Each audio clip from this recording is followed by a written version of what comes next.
Hello friends, Sunita's किचनमध्ये तुमचं सर्वांचं स्वागत आहे। आज बनवणार आहे आपण लापशी बनवण्यासाठी आपण घेतले छोट्या ग्लासाने 1 ग्लासभर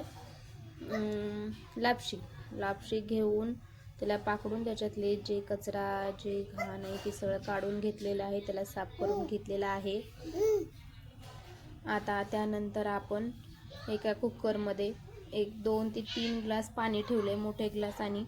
ते पाणी गरम झालेलं आहे आणि गरम पाणी झाल्यानंतर ते पाणी थोडंसं ती लापशी आहे ना आपण थंड पाण्याने नाही धुवायची, कारण ते लवकर शिजत नाही। थंड पाण्याने नाही धुवायची, ती थोडंसं गरम करायला ठेवले पाणी, त्यातलं थोडंसं पाणी मी घेऊन आता ती लापशी धुणार आहे।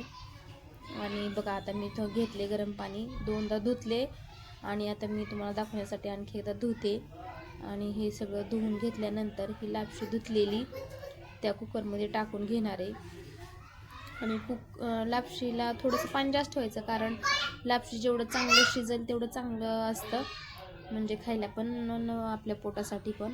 तर मी आता हे सगळं टाकून पळी एक फिरवून घेते, त्याच्यात पळी फिरवून घेऊन आता मी त्याच्यात थोडंसं तेल टाकणार आहे। नसतं तूप असलं तर तूप टाका, तूप पण टाकू शकता। तूप टाकून त्याला झाकण लावणार आहे। 6 ते 7 शिट्ट्या घेणार आहे त्याच्या। आता 6 ते 7 शिट्ट्या घेतल्यानंतर मी आता कुकर काढून घेतले बघा, आणि ते चांगलं शिजले। चांगलं शिजल्यानंतर त्याच्यात मी आता गूळ टाकणार आहे। गूळ टाकून घेऊन गूळ टाकलाय, आधी पण थोडासा टाकलाय, आणखी वरून थोडासा टाकते तुम्हाला दाखवण्यासाठी। मी व्हिडिओ काढायचा विसरला, आता लक्षात आलं म्हणून परत काढते। नवीन असल्यामुळे माझ्या लवकर लक्षात येत नाही की आपल्याला व्हिडिओ पण काढायचं आहे। अर्धा काढते, अर्धा विसरून जाते, सॉरी, त्याबद्दल माफ करा। आणि बघा थोडंसं असं हाटून, डाळ जसं आपण हाटून घेतो तसे हाटून घ्यायचं ते, कारण चांगलं असं चिकट होतं।